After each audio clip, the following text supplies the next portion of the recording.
पालक किसका है, ये तो रो रहा है। तो भोलेनाथ जी ने कहा जिसका पालक है वो अपना आप ले जाएगा, आप चिंता क्यों कर रहे हैं। बोर मतलब बद्री, बद्री मतलब लक्ष्मी, और नाथ मतलब नारायण। बद्री विशाल इसी नाम से यहाँ पर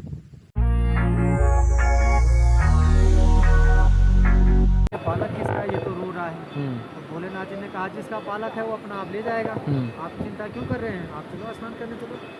माता पार्वती जी ने कहा नहीं, प्यारा बच्चा मैं इसको अपने आश्रम में रखूँगी। भोलेनाथ जी तो समझ गए थे तो विष्णु जी हैं छलिया हैं। उन्होंने कहा जिसका बच्चा होगा अपना आप ले जाएगा, आप क्यों चिंता करें, आप चलो स्नान करने। माता पार्वती मानी नहीं। उन्होंने कहा आप बाद में पछताना नहीं पार्वती।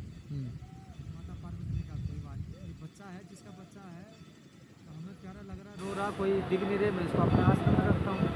माता पार्वती जी ने अपने आश्रम में रखा और स्नान करने तब तक पूर्णिमा आ गई।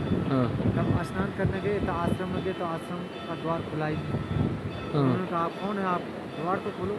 जैसे द्वार खुला तब तो भगवान विष्णु जी अपने विराट रूप में वहाँ बैठे हैं आसन पर।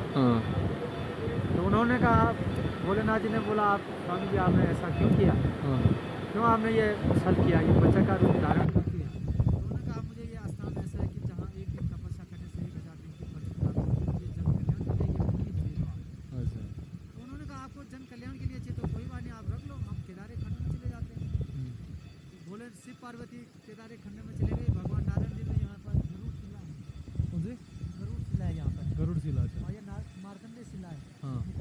शिलाओं के बीच में तप्त कुंड के मध्य में इस शिला में बैठ के हजारों वर्ष तक तपस्या करते रहे। तपस्या करते करते कहे वर्षों बीत गए तो माता लक्ष्मी जी को बड़ी चिंता होगी कि मेरे स्वामी जी इतने वर्षों से गए तो गए कहाँ। तो नारद मुनि जी ने बोला कि वो जन कल्याण के लिए वो वैकुंठ बद्रीनाथ नाम में वो तपस्या कर रहे हैं, आप वहीं जाके मिल सकते हैं।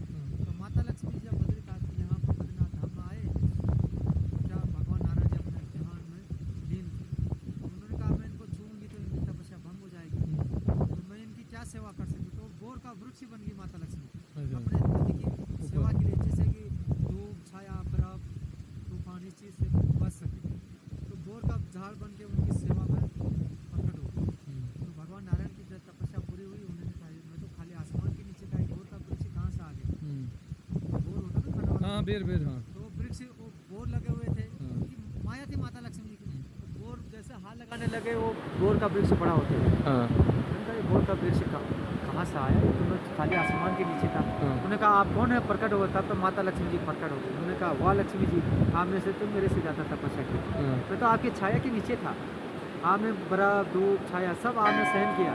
तो जो भी भक्त यहाँ आएगा पहले आपका नाम लीजिएगा। बोर मतलब बद्री, बद्री मतलब लक्ष्मी, और नाथ मतलब नारायण। बद्री विशाल इसी नाम से यहाँ पर।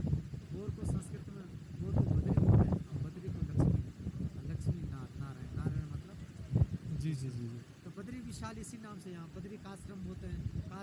बद्री का आश्रम किसको बोलते हैं, जो आश्रम भगवान ने जो बोर का वृक्ष बनाया था, आश्रम बनाया था, उसको आश्रम कहते हैं। तो बोर मतलब बद्री, बद्री मतलब लक्ष्मी, नाथ मतलब नारायण। बद्री विशाल इसी नाम से। आपको बहुत नॉलेज है, लेकिन क्या करें, आपको तो अंदर पंडित जी बनना था। अरे क्या करें, नहीं सही बात है। जो भगवान से जो थोड़ा मिला है तो वो हम बोलते हैं। ज्ञान लेकिन आपको बहुत ज्ञान है। वो ज्ञान रखने से क्या फायदा जो बांटा नहीं है। नहीं, जितना अपने इतना तो हमें किसी ने नहीं बताया जितना आपने बताया। हमें ज्ञान है। हिमालय की चीज जो सर्वप्रथम हमारे पास रुद्राक्ष है। रुद्राक्ष के फल है ये।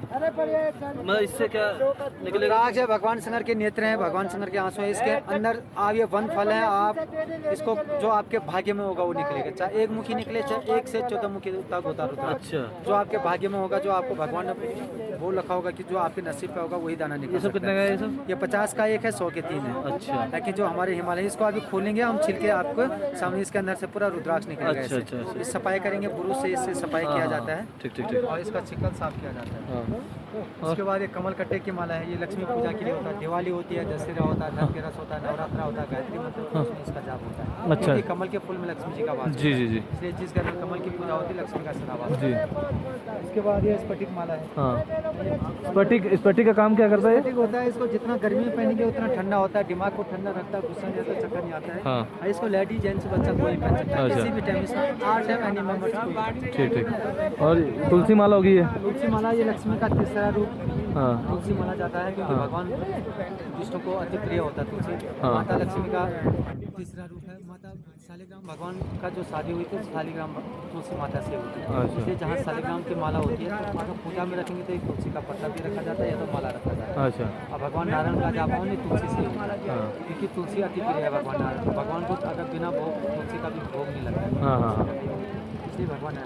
ये मूंगा होता है, ये मंगल का होता है, हनुमान जी का होता है, ये बलबुद्धि विद्या के लिए अच्छा होता है। हाँ। इसको आर टाइम कोई भी पहन सकता है। अच्छा। तुलसी में तो थोड़ा परहेज करना पड़ता है, हाँ। मोटन जो खाते हैं उसको नहीं हाँ पहनना। अच्छा अच्छा। बाकी स्पटिक हुआ, ये मोनोलिसा हुआ, ये स्पटिक हुआ, इसमें कोई परहेज नहीं है, आर टाइम पहन सकते हैं। हाँ। जो आपने ये शालिग्राम की माला लिया इसमें भी परहेज होता है। परहेज होता है, इसमें क्या परहेज है? ये तो साक्षात नारायण का वास होता है। अच्छा, तो इसको पहन के क्या क्या नहीं कर सकते? शालिग्राम पहनने से आप मटन नहीं खा सकते हैं, हाँ। दारू नहीं पी सकते हैं, हाँ। रात को अगर सोते समय अगर शादीशुदा है तो सोते समय उतारना पड़ता है। अच्छा। अगर कोई परिवार में छूतक वाला है तो छूतक वाले से दूर रखना पड़ता है। हाँ। इतना नियम चाहिए इसका। अच्छा अच्छा, बता दिया आपने। और ये वाला बताइए, ये वाला क्या है? ये तो मोनोलिसा स्टोन है, मन की शांति के लिए होता है। इसको आप आर टाइम एनी मेंबर्स कोई आप बोल रहे शुगर वगैरह जो भी? आपने ये पहन रखा है इसको भी कभी भी पहन सकते हैं, इसमें भी कोई इसमें भी? और इसको आप बोल रहे शुगर बीपी ना क्या बोल रहे? शुगर के लिए तो ये होता है, शुगर बीपी हाँ। हार्ट के लिए जो इसका पानी पीना पड़ता है। अच्छा। इसको रुद्राक्ष के फल को पानी में डालो, हाँ। इसका पानी सुबह हमेशा पीते रहो। ठीक। शुगर हार्ट ब्लड प्रेशर को कंट्रोल करता है। अच्छा। और बाकी तो बीपी बहुत बीपी सारे- वगैरह जैसे? बीपी शुगर के लिए तो बस बाकी या तो रुद्राक्ष ये मेन चीज़ है, या तो स्फटिक भी ठीक है। हाँ। 10 का 10 दे देना, पूरा 1000 रुपये इनाम दूंगा, ये गारंटी है। पूरा खत्म कर देंगे। ये वाला ले लो। तो अभी आप मुझे बता दीजिए, मुझे ये वाला मैं ले लिया ना? ये वाला आपने कितने में दिया था? 100 रुपये बोला था, 50 में दिया था आपने? 70 बोला। 50 में दिया था आपने। आग निकलेगा ना। इसका फायदा क्या है, थोड़ा बताइए। इसको आप जितना गर्मी में पहनेंगे उतना ठंडा होता है, दिमाग को ठंडा रखता है, गुस्सा नहीं आता, चक्कर नहीं आता, हार्ट बीपी मन को कंट्रोल रखता है ना? इसको किसी भी समय कोई भी पहन सकता है, कोई लड़का लड़की हाँ। बच्चे बूढ़े, क्योंकि माँ सरस्वती का वास है। ये डायमंड वाला है आपके पास? डायमंड वाला भी है। हाँ हाँ। ये भी वही है ना, सेम है ना? हाँ, कौन सा बढ़िया कौन सा होता है? ये थोड़ा ज़्यादा फायदा देगा, क्योंकि ये दुधिया ये जमा हुआ पत्थर है। अच्छा। ये नीचे से आता है, ये हाँ, यही का जो आपको पसंद है वो ले लो। हाँ, तो आप मुझे बताइए, क्योंकि हमको पता नहीं है भैया। ना, तो आप जो आप- बताओगे उस हिसाब से। हाँ, ये अपने मैं मम्मी पापा के लिए ले रहा हूँ, है ना? उनके सही रहेगा। इससे माँ सरस्वती का जप भी कर सकते हैं, अच्छा। क्योंकि 108 माँ सरस्वती का होता है इसमें। हाँ हाँ जैसे भगवान विष्णु का तुलसी होता है, हाँ हाँ हाँ। भगवान नारायण जी का माता लक्ष्मी जी का क्या होता है? हम्म। माता लक्ष्मी के लिए क्या होता है? माता लक्ष्मी जी का कमल। अच्छा, तो जैसे ऐसा होता है कि जैसे अभी मैंने इसको पहन लिया, फिर घर जाके मम्मी पापा को दे दिया, उससे कोई प्रॉब्लम? पहन सकता है कोई? इसको आर टाइम कोई भी पहन सकता है, ऐसा कोई परहेज कोई भी, है ना? नहीं। अरे रुद्राक्ष ये तो भगवान शंकर के नेत्र हैं, जिस घर में रुद्राक्ष की फल होंगे, माला होगी, वहाँ सदा जैसे माला मोला तो हम चलो हाँ, रखे हैं। होता है। रुद्राक्ष तो सर्व इसको अगर हम पानी में डेली डुबा के पिए तो क्या फायदा? वो तो हार्ट बीपी के लिए अच्छा होता है। अच्छा होता है? हाँ। 3 दे दो यार। नहीं, अरे 100 का एक था, वो तो भाई ने तब से बात करे इसके प्रेम जैसे हो गया। सुनो, ये बोल रहे हैं शुगर बीपी का। मंजू, दिए हैं 100 रुपये। ये शुगर बीपी का अच्छा 200 शुगर बीपी का बोला कि इसको पानी में डाल के पीने से अच्छा रहता है, सही रहता है? ये शुगर बीपी के लिए सबसे उत्तम होता है रुद्राक्ष का फल। इसका पानी में अगर कांच के गिलास में सुबह ये कब तक खराब नहीं होगा ये? 1 महीने तक इसको पानी पियो, उसके बाद छिलके आप दाना पहन सकते हैं। अच्छा। जूठा मल कितने का है? झूठा? जूठा मल लगाना, आप रुद्राक्ष पता चला आप उसी में पानी पी रहे, उसी में पी रहे हैं, हाँ, हाँ, हाँ। रुद्राक्ष जूठा हो जाता है, वो अच्छा। पवित्र हो जाता है। अच्छा। उसके बाद ये पूजा का काम करने कितने का है ये? 50 का 100 के 3 है सर।